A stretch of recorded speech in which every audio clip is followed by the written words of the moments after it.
하는 점입니다. 자, 이번에는 보험자의 대의가 되겠습니다. 이건 쉽게 이야기해서 무슨 말이냐면, 자, 여러분들이 이해를 듣기 위해서 제가 한번 설명해 드리겠습니다. 제가 자동차를 하나 가지고 있습니다. 이게 자동차 값이 이제 보험, 근데 미국에서는 블루북 이런 이야기를 하는데, 이게 이제 자동차가 전부 전부 매실됐을 때, 이러한 경우에 자동차에 대해서 이 자동차가 보험회사에서 평가하기로 이걸 얼마다? 예컨대 1000만원짜리라고 가정합시다. 1000만원짜리 자동차로 가입을 했으면 자동차가 없어거나 도난당하면 1000만원을 주겠죠. 그래서 보험 계약자한테 보험자가 이 1000만원을 지급할 겁니다. 근데 이 자동차가 사고 나서 수리하려고 보니까 1200만 들겠다. 그럼 보험회사에서는 이 자동차를 고쳐주는 게 아니라 이 1000만원 주고 자동차는 안 고쳐줍니다. 그러한 것이 이제 이러한 경우에, 자, 만약에 제가 1000만원짜리 차가 1000만원인데 사고 나서 수리를 하려고 보니까 딱 1000만원이다. 그럼 보험회사에서는 1000만원을 줬죠. 그러면 개인적인 입장에서는 자동차 1000만원짜리를 현금 1000만원 받았으니까 아무 손해가 아닙니다. 그렇죠? 그러한 경우에 또 제가 이 자동차를 가지고 있다는 틈을 이용해서 이 자동차를 제가 부속품을 빼가지고 다른 자동차 부품을 중고 부품점에다 팔거나 나머지 다 팔고 나머지 고철 덩어리를 또 철물로 해서요 이거를 팝니다. 그러한 경우는 저는 이 1000만원 플러스에서 알파의 수익이 생기는 거죠. 그래서 보험 사고로 인해서 보험 계약자는 어떻게 된다? 수익이 발생할 수 있다라고 하는 겁니다. 그래서 그 수익 부분을 어떻게 할 것이냐라고 하는 건데, 그러한 경우는 이렇게 허용해 주게 되면 보험 계약자한테 뭐가 있다? 두 번의 변제를 해주는 결과가 있다. 그래서 보험회사로부터 1000만원 받고 다시 자동차를 뜯어서 팔아가지고 그걸로 더 돈을 벌 수 있는 기회가 있기 때문에 이것은 이득을 부당하게 이득이 발생한 경우가 크겠죠. 그래서 보험자는 이러한 것을 막기 위해서 보험금을 지급하게 되면, 전부 매실의 경우 지급하게 되면 이 자동차에 관한 것을 보험회사가 가져온다. 그래서 보험회사가 알아서 처분한다라고 하는 겁니다. 그래서 이게 이제 보험자 대의라고 하는 것은 쉽게 말해서 보험자가 보험 계약자에게 어떠한 재산상의 손해에 대해서 변상을 하게 되면 그 보험 계약자가 가지고 있던 권리를 당연히 이 보험자가 가져오는 것, 이러한 것을 이 보험자 대의라 한다, 이렇게 말씀드릴 수 있겠습니다. 자, 보험자 대의는 법률상 당연히 발생하는 민법상의 손해배상자의 대의와 같은 것이다 라고 하는 겁니다. 그래서 민법상의 손해배상자도 이러한 대의권을 갖는다. 그 다음에 여러분들 민법에서 뭐 배웠죠? 채권자 대의권이라는 것도 배웠을 겁니다. 그래서 채권자 대의권도 마찬가지로 자기의 채권을 해하는 행위가 있을 때는 그 다른 채무자를 대행해서 제3자에 대해서 그러한 권리를 행사할 수 있는 것, 이러한 것을 가져올 수 있는데 그것을 채권자 대의라 한다라고 했습니다. 그 다음에 손해보험에 있어서 근거는 뭐냐, 이 보험자 대의의 근거는 뭐냐면 손해보험은 피보험 이익을 손실보상으로 목적으로 하는 것이고 이익을 얻고자 하는 것이 아니다. 근데 자동차 1000만원짜리 자동차가 있으면 이것을 사고 났으면 예컨대 5천만원 해주게 된다고 하면 사람들이 다 이 보험에 들어가지고 사고를 많이 낼 겁니다. 왜냐하면 돈을 더 많이 주니까. 그래서 그러한 경우가 있는데 그러한 것은 해당 사항이 아니다. 그래서 손해보험은 피보험 이익의 손실보상을 목적으로 하는 것이고 이득을 얻게끔 하고자 하는 것은 아니다라고 하는 점입니다. 먼저 보험자 대의에 있어서 이제 뭐가 나왔냐면 이 보험의 목적에 대한 보험자 대의. 그래서 보험의 목적은 뭐라고 그랬죠? 보험의 목적은 물건이라고 그랬죠. 그래서 대상인 물건에 관한 거기 때문에 이것은 뭐냐면 다른 말로 하면 잔존물 대의. 자, 이건 뭐냐면 물건 중에서 보험금을 다 지급해 준 경우에 이 잔존물에 대해서 이것을 가지고 보험자가 보험 계약자에 대해서 권리를 행사하는 것이다 라고 하는 게 이 보험자 대의 중에서 잔존물 대의에 관한 것이다, 그런 내용입니다. 그래서 보험의 목적이 전부가 멸실한 경우에 보험금액의 전액을 지급한 보험자가 피보험자 보험의 목적에 관한 권리를 법률상 당연히 취득한 제도다라고 하는 겁니다. 자, 요건을 먼저 보게 되면, 자, 보험 목적의 전부 멸실. 자, 이건 무슨 소리냐면, 자, 화재보험에 있어서 여기 집이 이렇게 있다고 가정했을 때, 이 불이 타가지고 전손이 되어버렸습니다. 아까 1억이라고 가정했죠? 그러면 보험회사는 1억을 지급하고, 자, 불타고 났을 때, 계약자 수익, 집 소유주는 1억을 받았기 때문에 손해가 하나도 없는 거죠.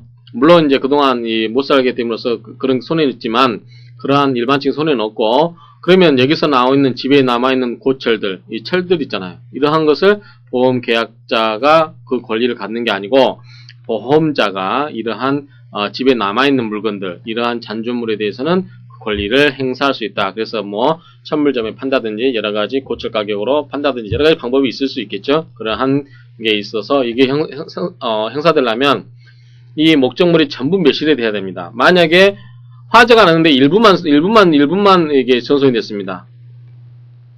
그럼 이거는 뭡니까? 이 부분을 수리를 하면 되는 거죠. 그렇죠? 나머지 물건에 대해서는 그대로 있는 거죠. 그래서 이 부분을 가지고 나머지 권리를 행사하고, 이 부분은 대해서 보험자가 이 부분은 내가 보험금을 수리를 해줬으니까 이 부분은 수리해줬으니까 이건 내가 권리를 행사할 거야 라고 할 수가 있을까요? 없겠죠. 그러면 집 일부에 대해서는 보험자가 권리를 행사하고 나머지는 집 소유주가 권리를 행사하고, 말이 안 되겠죠. 그래서 이런 경우는 전부가 멸실돼야 된다라고 하는 겁니다. 근데 통상적으로 이러한 전부 멸실은 뭐냐면 물리적인 멸실이죠.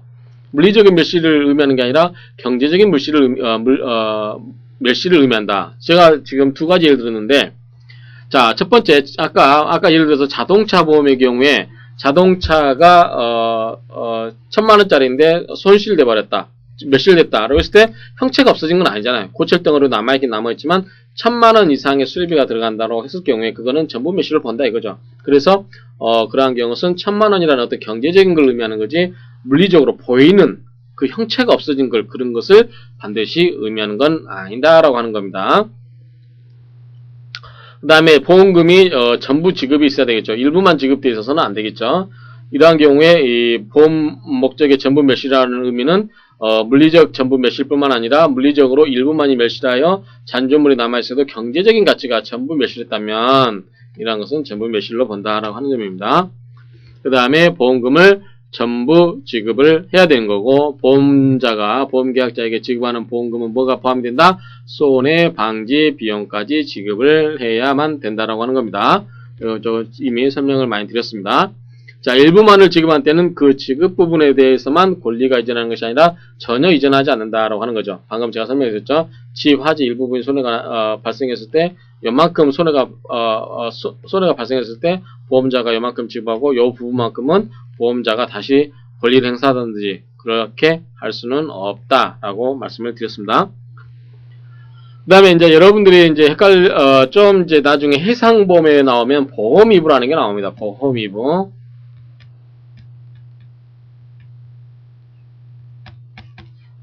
자, 보험이부라고 하는 건 뭐냐면, 예컨대 옛날 해상화재보험에서 자, 이런 경우입니다. 자, 선박에다 물건을 싣고 이렇게 갑니다. 두둥실 떼서 태평양을 건너서 이렇게 갑니다. 여기다 물건을 이렇게 싸서 배가 가는 거죠.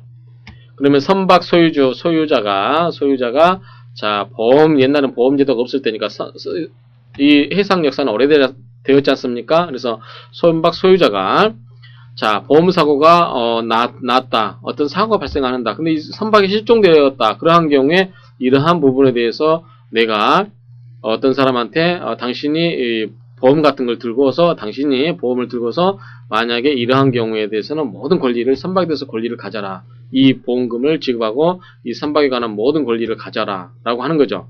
그러한 것이 보험위부입니다. 그래서 위부 포기하는 거죠. 버리는 겁니다. 자, 잔존물 대위는 법률상에 발생하는 거고, 왜냐하면 보험금을 실제로 지급함으로써 어떤 부당이득 방지를 방지하기 위해서 법률상 당연히 발생하는 권리인데, 보험위부는 이 특별한 의사표시에서 한다. 예컨대 배가 실종된 경우도 마찬가지입니다. 배가 행방을 알 수 없는 경우도 이런 경우는 보험금을 받고 그 배에 대한 권리를 포기할 수 있는 거죠. 그래서 이러한 경우는 의사표시에 의해서 발생한다. 그 다음에 피보험자는 그가 피보험자에게 지급한 이상으로 잔존물에 대한 권리를 취득할 수 없는 거죠.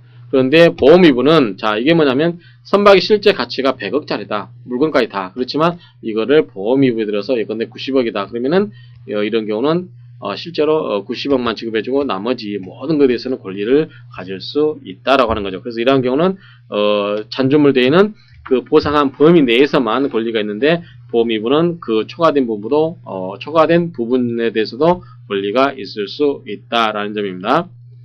그 다음에 보험 목적에 대한 보험자의 대위에서 또 보면은 효과를 보게 되면 자 보험자 대위가 성립하게 되면 피보험자의 보험 목적에 대한 모든 권리가 법률의 규정에서 당연히 보험자에게 이전된다. 그랬죠? 아까 우리 자동차 수리한 경우 자동차에 관한 권리가 누구 자동차로 자동으로 누구에게 보험 계약자에서 보험자로 자동으로 이 모든 권리가 이전을 하게 되는 거죠. 자, 이런 경우는 민법상 물권 변동 절차를 밟을 필요가 없다라고 하는 건데, 요거는 아마 여러분들이 혹시 민법을 안 들으신 분들은 이제 잠깐 여기서 설명을 드리겠습니다. 물권 변동 절차는 게 뭐냐? 자, 우리 민법에는 민법상 물권법에 보면 자, 재산은 크게 뭐가 있냐면 동산과 부동산이 있습니다. 자, 부동산 여러분들 잘 아시죠? 자, 여러분들 집 사고 팔면 어떻게 하죠? 집 사고 팔겠다는 의사표시와 돈을 주고 집을 넘겨주고 또 플러스 뭐 합니까? 등기라는 걸 하죠. 등기. 그쵸? 자, 동산은 어떻게 할까요? 자, 너한테 시계를 팔겠다면 그래, 우리 시계 사고 팔고 하자 해서 의사 합치하고 돈을 지급하고 그 다음에 뭘 하죠? 물건을 건네줍니다. 물건을 넘겨주는 거. 이거를 유식한 말로 인도라고 합니다. 인도. 그래서 동산은 인도, 부동산은 등기를 해야만 권리가 다 이전이 되는 게 원칙입니다. 그렇죠? 그런데 예컨대 여러분들 이 집이라든가 이 동산에서 상속을 받았다. 그러면 여러분들은 상속을 받은 경우는 등기를 하지 않아도 여러분께 됩니다. 다만 이거를 거부할 때 다른 사람한테 처분할 때는 등기를 해야 되는 거죠. 그래서 이거를 뭐라고 하냐면 물권 변동 절차는 이렇게 일반적으로는 이러한 인도라든가 등기 절차가 필요하다. 이게 아마 민법상 186조고, 그 다음에 상속이라든가 판결, 공용징수 이러한 경우는 187조가 될 겁니다. 그래서 그 법에 의해 그 규정에 의해서 당연히 권리가 이전이 된다라고 하는 거죠.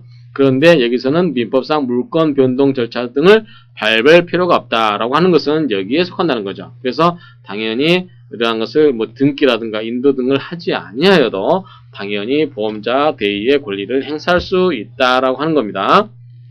그 다음에 목적 범위는 어떨까요? 피보험이익에 관한 모든 권리가 되겠죠. 그렇죠? 이 자동차에 관한 모든 이익이 되겠죠. 그 다음에 이전의 시기는 당연히 보험금을 다 주었을 때겠죠. 전부 지급한 때입니다. 그 다음에 일부 보험의 경우는 그 비율에 따라서 부분적으로 목적에 대한 권리를 취득할 수 있는 거죠.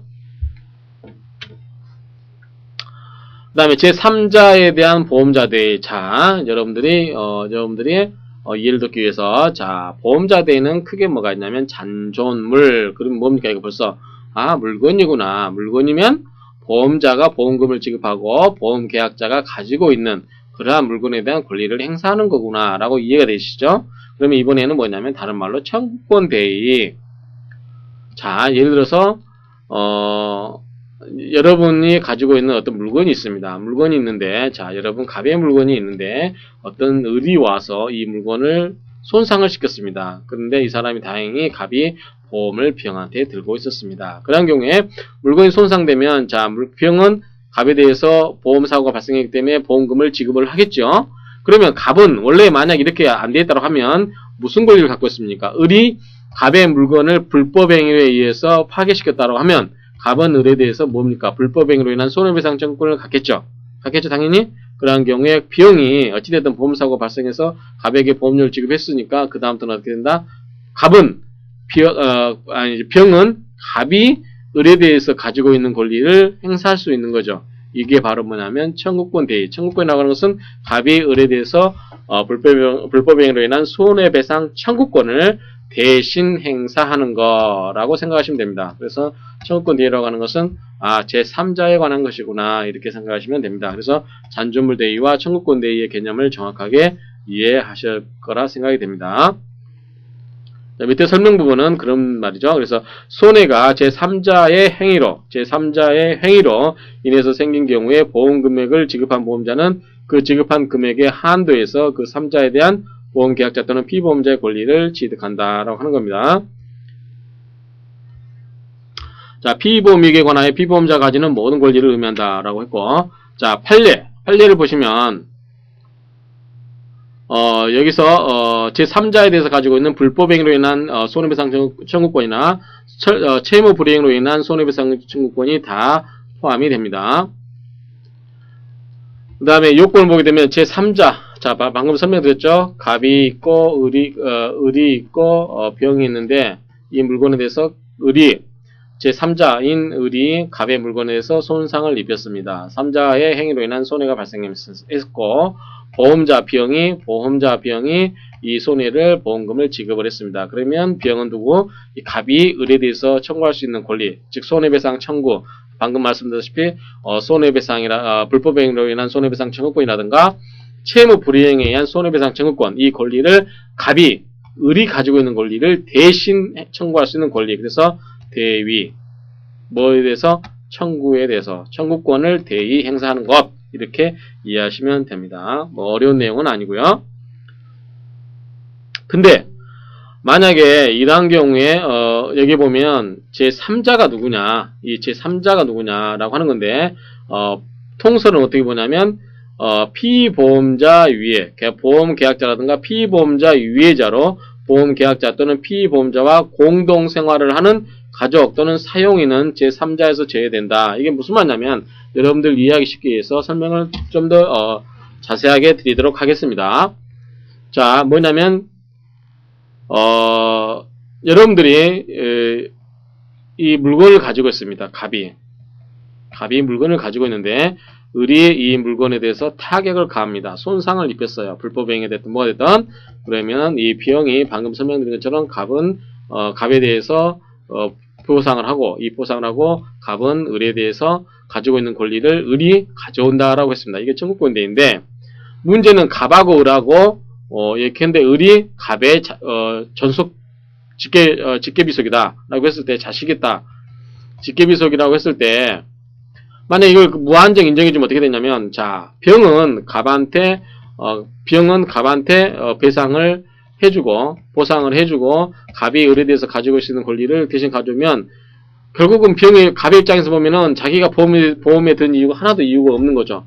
자기가 이 보험금을 받았지만 다시 을이 병에 대해서 보험금에 지급했던 돈을 또 물어줘야 되기 때문에 결국은 뭐냐면 자기가 을의 돈을 물어주는 것과 동일한 효과가 있는 거죠. 그렇기 때문에 즉 이 제3자가 가족인 경우 또는 동거가족 이러한 경우에는 이 보험자가 그러한 3자에 대한 청구권 대위를 행사할 수 없다. 따라서 가져올 수가 없다. 따라서 병은 뭐만 할 수 있다? 보험금만 지급을 하고 지급한 보험금에 대한 그런 반사적인 효과로 청구권 대위를 행사할 수가 없다. 누구에 대해서? 이 제3자가 이 피보험자와 동일한 뭐 가족이라든지 그러한 경우에 그렇다라고 하는 겁니다. 여기서 제3자가 아닌 경우는 보험자 대위권을 행사할 수 없다라고 하는 거고, 좀 더 보면 판례를 보게 되면 여기서 이제 남의 그 피용자, 고용된 자가 자동차를 운전하는 경우, 그래서 피보험자를 위하여 자동차를 운전하는 자, 이러한 사람도 피보험자 개념에 포함시키고 있으므로 자동차 보험에 가입한 차주의 피운전사는 피보험자일 뿐 상법 제682조에서 말하는 제3자에 포함되는 자가 아니다. 여러분 이게 무슨 말입니까? 그래서 결론적으로 보험회사가 이 운전사한테 보험금을 보험회사가 자기가 그 차주한테 돈을 지급했으니까 당신이 나한테 그 돈을 다시 물어주시오라고 할 수 있습니까? 없습니까? 결론은 없다라는 거죠. 왜? 이 피용자는 피보험자다. 동일하게 보기 때문에 제3자가 아니다라는 거죠. 제3자라고 봐야만 그 3자에 대해서 다시 자기가 물어줬던 돈, 보상했던 돈, 보험금을 달라고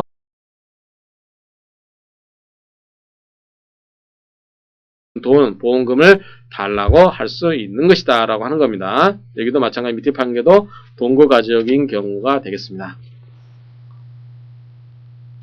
자, 효과를 보게 되면, 자, 피보험자의 권리가 이전이 된다. 당연히 아까 말했던, 자, 집에 대한 화재보험에서, 집에 대한 권리가 단지 보험자에게 당연히 이전되고, 그 다음에 방금 말씀드린 것처럼 청구권 대위, 제3자의 불법행위에 대한 청구권 대위도 제3자가 당연히, 이 보험자에게 넘어간다. 이 제3자에 대해서 가지고 있는 불법행위에 대한 손해배상 청구권도 이 제3자에 관한 권리도 이 보험자가 가져오게 된다라고 하는 겁니다. 그래서 그러한 경우는 당연히 피보험자 권리가 이전이 되고, 그다음 보험금을 지급한 이전이 되고, 일부를 지급한 경우는 그 피보험자의 권리, 원래의 그 보험에 대해서 권리를 가지고 있는 사람의 권리를 해하지 아니하는 범위 내에서만 인정이 된다라고 하는 점입니다. 밑에 판례는 방금 설명드린 내용이고요. 그 다음에 이 판례도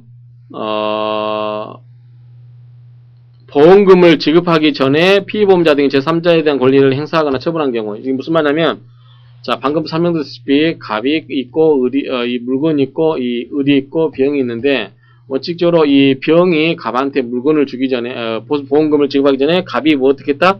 을로부터 이미 이 물건에 관한 물건에 관한 손해배상을 받아냈다. 그러면 굳이 이 사람이 병이 보험자가 보험계약자를 보호해야 될 이유가 없다. 실제 보상을 받았기 때문에 그렇다라고 하는 점입니다. 따라서 이러한 경우는 보험금을 청구할 수 없다라고 하는 건데, 이것은 뭐냐면 이중으로, 자, 이렇게 해서 돈 먹고 이렇게 해서 돈 먹고 이중으로 돈을 먹는 거죠. 그러한 것을 막기 위한 것이다 라고 하는 점입니다. 밑에 이러한 판례도 같은 내용이고요. 다음 피보험자에 의한 권리의 처분, 이게 무슨 말이냐면 보험금 지급에 의해서 보험자 대위에 효과가 발생하면 피보험자는 보험금의 지급을 받은 한도 내에서 제3자에 대한 권리를 행사하거나 처분할 수 없다라고 하는 겁니다. 그래서 이미 돈을 받으면 피보험자가 어떻게 된다? 그 보험 목적물에 대해서 권한이 없다라고 하는 거죠. 그럼에도 불구하고 피보험자 스스로 그 권리를 행사하거나 처분함으로써 보험자의 대의권을 침해한 때, 보험자의 대의권을 침해한 때는 불법행위가 성립이 될 수 있다라고 하는 점입니다. 그 다음에 대의권 행사의 제한. 자, 보험자가 보상할 보험 금액의 일부를 지급한 때는 피보험자의 권리를 해하지 아니하는 범위 내에서, 그래서 자, 청구권 대의를 하는데 이만큼의 손해가 발생했을 때 이만큼을 보상했다 그러면 보상해준 만큼 이에 관한 보다 권리가 생길 수 있다라고 하는 거죠. 그래서 그러한 권리를 해하지 아니하는 범위 내에서 권리를 행사하는 게 인정이 된다라고 하는 겁니다. 제3자에 대한 보험자 대위. 제3자에 대한 보험자 대위는 설명드렸다시피 보험자가 보험금의 일부를 지급한 때에도 피보험자 권리를 해하지 아니한 범위 내에서 권리를 대위 행사가 가능하다. 그 다음에 잔존물 대위는 보험금 전액을 지급해야 대위가 인정이 된다라고 하는 점, 이 점이 다릅니다. 그래서 제3자에 대한 대위는 일부, 그래서 제3자에 대한 권리를 행사할 때 일부를 실제로 한 경우 일부를 지급했으면 그 범위 내에서 보험자가 그 보험계약자의 제3자에 대한 권리를 일부 가져올 수 있지만, 잔존물 대위는 뭐라 했죠? 쉽게 얘기해서 여러분들이 물건인데 이걸 뭐로 생각해라? 집으로 생각하면 집 100개 중에 하나가 불탔는데 이 부분을 수리하고 있다. 그래서 이러한 경우에 이 부분에 관한 보험금을 전부 지급하게 되면 이런 경우는 그 보험자의 권리가 인정이 된다라고 한 점입니다. 그래서 이상으로서 손해보험 계약의 일반적인 효과에 대해서 살펴보았습니다. 그러면은 이상으로서 마치고 여러분들이 여기서 이 보험자 대위라든가 이러한 부분, 이러한 것에 대해서 잘 유념을 해두시고, 특히 제3자에 대한 보험자 대위라든가 잔존물 대위, 이러한 부분은 여러분들이 개념적으로 제가 설명드린 쉬운 그러한 예를 가지고 이해를 하시면서 교재를 보시면 아마 쉽게 이해하실 수 있을 겁니다. 수고하셨습니다.